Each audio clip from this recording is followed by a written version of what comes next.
This compelled speech material seems to insist upon treating people not as individuals, but as members of groups, to either blame them or to favor them as a member of a group. If we take that logic and extend it, you know, the group identity thing becomes intersectionality, where you're not just belonging to one group, but you also have these characteristics. Spin that out for us. What is the logic of that? Where does it lead us to? Well, okay, so the first thing I would say to everyone in the room is I don't think, and this is why I decided to do what I did right from the beginning, you know, is that I don't want to play the group identity game. I don't want to construe the world in those terms. And I'm not going to use terminology that would require me to formulate my thoughts in that manner. I think it's a terrible catastrophe to divide us all up into our tribal entities. I don't see anything positive about that at all. So I just don't want to go there. And then second, I would say, and maybe this is even more relevant, you may or may not have heard about intersectionality, but intersectionality is a new development on the radical left. And I think it's actually, if I wasn't so intent upon seriousness in these matters, I would be constantly laughing about intersectionality. And the reason for that is that the radical left has discovered its own Achilles heel. So look, what's the problem with dividing us up into groups? Well, there's many, and the descent into tribalism is not least among them. But the next is that, well, it turns out that we don't fit into one group, any of us. We fit into multiple groups, and it's not obvious at all which of those groups should be of paramount importance.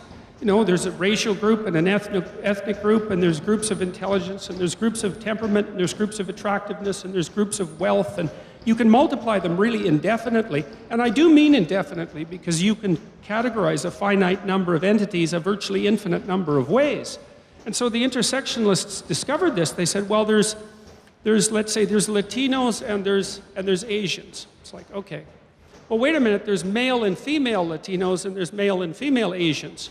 So do we treat, is the division into two enough, or do we need a division into four? Well, then there's socioeconomic class of male and female Asians and male and female Latinos. And you can keep fractionating the groups, and technically without end, and you actually see this happening in real time, so to speak, as the acronym for the LGBT activists continues to expand, really without end. And see, what's at the bottom of intersectionality, and this I suspect will be discovered eventually by the radical leftists if they get that far, is that you have to fractionate the groups right down to the individual.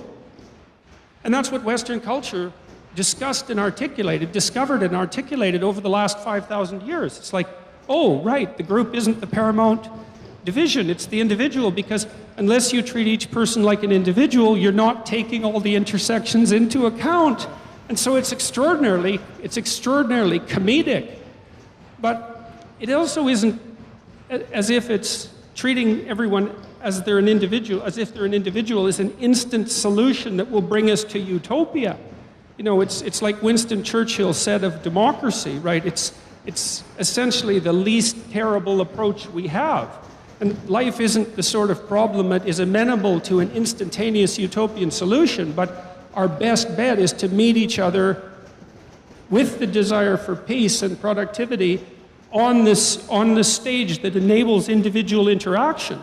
Because then we meet soul to soul, so to speak. And we also meet in a domain that we bear responsibility for as individuals. And that's also extremely important, right? You should be responsible for what you say. You should have to suffer the consequences of what you say, not least so that you learn.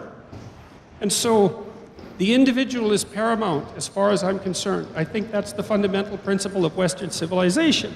Now, it's not only the West that has come across that discovery, but I think we've done the best job so far of articulating it.